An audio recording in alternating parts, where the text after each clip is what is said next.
chemical necessary for mummification. These were divine people receiving divine information from the sunlight that these people can't receive, so they are not qualified to tell us how our universe works. As you can see, his legs are in the position, I'm sure the universe arranged that, to show you the female polarity that comes from the cosmos. Though this was the one on the ground that points up, you can see that his legs are in a position that if he was female, the life force of life will fall right out to the ground. Just like they show you, it's the whole unique conceptualization around building these pyramid structures. That's the woman leg in the front, that'll be this one, and that is her leg in the back, that would be this one, and then of course the middle, where the green light comes from, will be right here. As above, so below. So it shows you the unique personifications of the physicality of us on earth was ordained in the cosmos. It wasn't some freak shit that just happened. So as above, as below. Meaning if it's a God in the heavens, it's a God on earth. Listening to him. Too humble for an eternal pharaoh. It was here at Saqqara that Egypt saw its first pyramid, the stepped pyramid of Djoser. And it's not the stepped pyramid of Joseph. Of increasing size, piled one atop the other. See? See what he said? Did he say Joseph or Joseph? I don't know what he said, but I'm telling you what it's not. You're not going to add no Christianity bullshit to this. And this is not no Jacob's Ladder or whatever. I hope he said Joseph. D-J-O-S-E-R, all right? Imhotep, Khufu. Those are the only names that he should be saying is synonymous with the direction of this structure right here. The 7 levels of consciousness, okay, is what you're looking at. When the people came here to worship, according to their consciousness level, that would be ordained between them and the sunlight, is how much energy effort they would put into climbing this thing. And it was not an easy task to do. In order for you to have the prestige and the knowledge and the wisdom and the energy to make it way up here, you had to have everything in your life arranged properly. Otherwise, the universe would not allow you the necessary accommodation to be able to go up there. Only the very elite and the very spiritual ever made it up here. But it was the task of every person to leave from the ground level to go to the top. That's the awakening of your wedged spirit, where you see the serpent crown at, from the serpent energy coming straight up your spinal cord. That's the green light you see, the serpent energy. That's what it's all about. Okay, can you understand that? This will be your spinal cord. Do you understand? See that? Right in the middle will be your spine. Right in the middle here will be where all the good things will go down. About your ass developing a spiritual consciousness of your God self. That's why it's 7 levels of consciousness. By the time you make it up here, you vibrating on your God energy. And you know the white man is the devil because you know you're God. Real simple. And when I say white, I mean characteristic of all of them in general, because they all want to vibrate around their white God being supreme over all black people, so we're supposed to be beneath them. Bullshit. You guys ain't never built nothing like this to sustain greatness. And even your cities that you build now, you didn't build them. You stole the technology from us, which means we built them. But the journey to the beyond was perilous.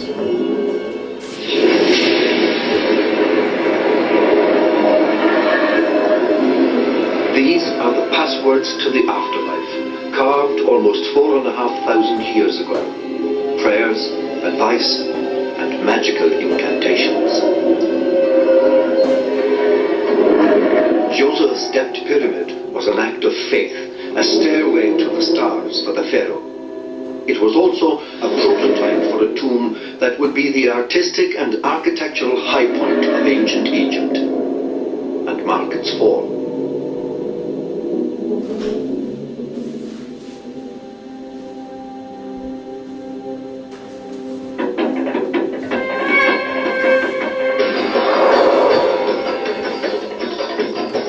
Cairo is a modern capital city busily engaging with the 21st century.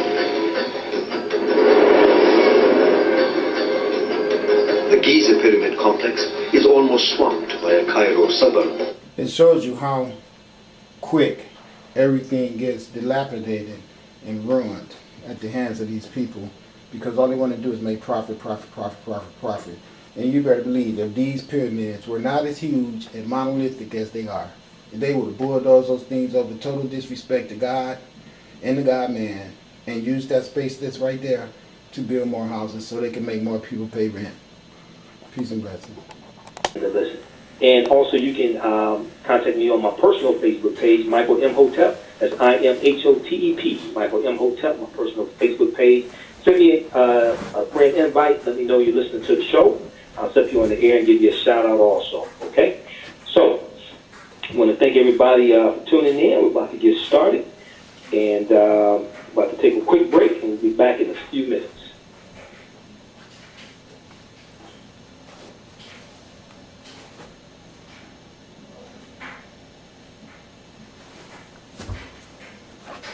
American Negro collectively is richer.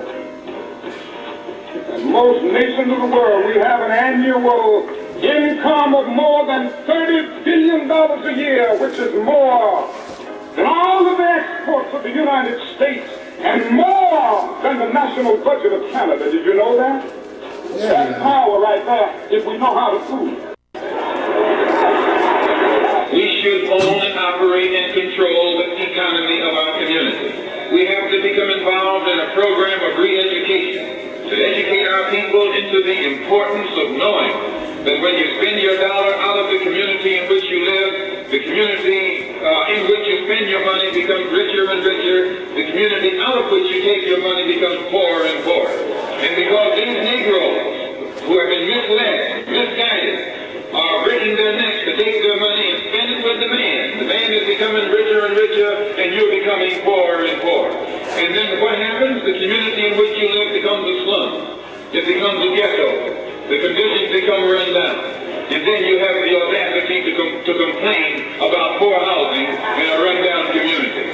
While you're running down yourself and you think about it. We've got to strengthen black institutions.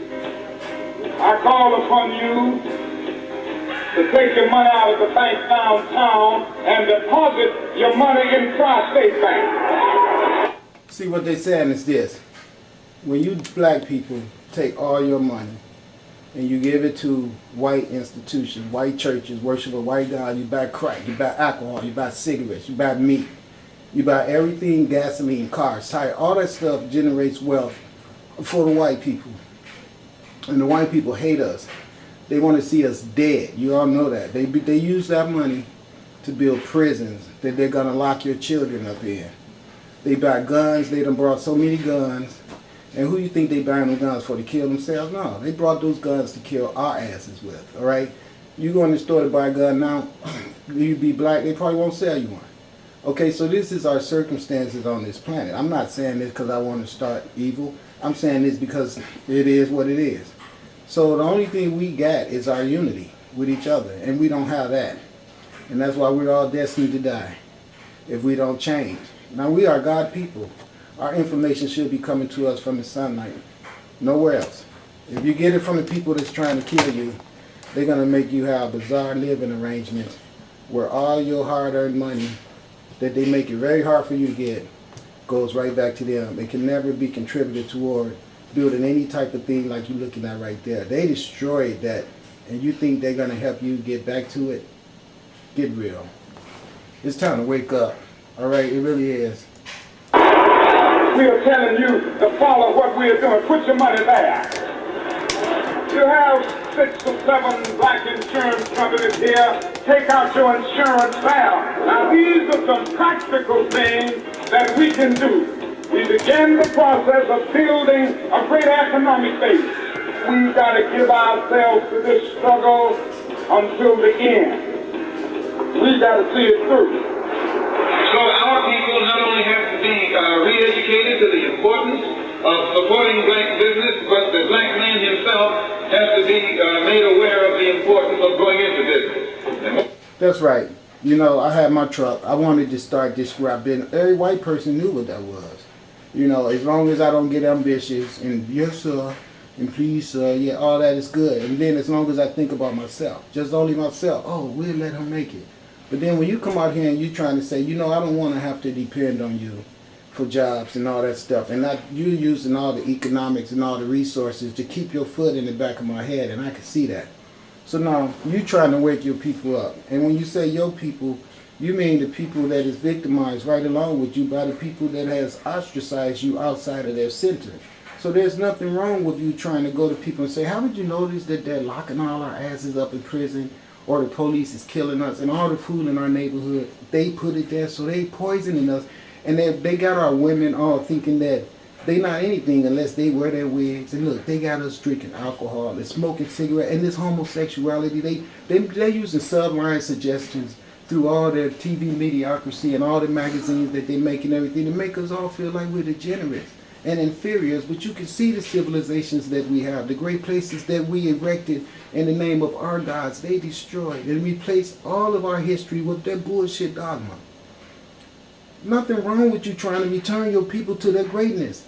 They don't want to be great. They've had plenty of opportunity with slavery and their ability to manipulate us into worshiping them. All the chances that they've had to become great people, you see what they've done with it. Nothing but create circumstances where they could keep oppressing us. That's what they plan on having their whole lifeline consisting of, their oppression of us. So you can see that they're building more concentration camps and everything all around the planet. And that shit is for our asses. So, you know, go ahead and keep sitting in them churches. I'm sure you already see it going down, but you don't care because you're a sellout and you're a sucker and you're stupid. And I know that a lot of scholars out there don't want me to use the word stupid. But you're not confused. You're stupid because you're trading everything that I gave you a description of as being a loss. So you can sit up in that church and worship that white man, have sex with him, drive his cars, and work on his jobs. When the light ships are here to tell you, I'm here to kill him. You better change your format or I'm going to kill your ass too. I hate to be the one to tell you that, but it's just that simple. You're not going to have all these people walking around here on this planet trying to wake your ass up, and then when you step to God, you're going to say you didn't know. And once you and I go into business, we own and operate at least the businesses in our community. What we will be doing is developing a situation wherein we will actually be able to create employment for the people in the community. Black man, what's you making one racial hierarchy? Making a racial empire from which the sun shall never set. See, they took our confidence away from us and made us believe that we've never been anything and that we need them to become something. And this is the greatest tool. This is how we get used the most because our confidence has been eradicated. You have no knowledge of self, so you can't have confidence in self. So if your father tries to start a business, you won't see a chance for that business to be successful because you've already, as a man, young man, seen the power of their manipulation, and you know you don't want to put the energy out that's necessary to combat all that. You'd rather just go along with their shit so you could not have to meet opposition. But see, you're going to have to meet the opposition anywhere you go because you can work on that job a whole year and a half and kiss all the ass you want to, but then your store supervisor decides that he doesn't want to work there anymore. As soon as he leaves, they're not going to promote you. They're going to bring another white guy in there and give him that job, or a Mexican and give him that job. And then you might just have to get the fuck down the road just because this store made a change. It had nothing to do with how good you were or how unprofessional you was. It all has to do with the sorry-ass politics that are implemented for one thing, to make sure that you never amount to any damn thing, so everything that's a part of your unique greatness could be utilized by the person who has implemented a society to keep his foot on your back.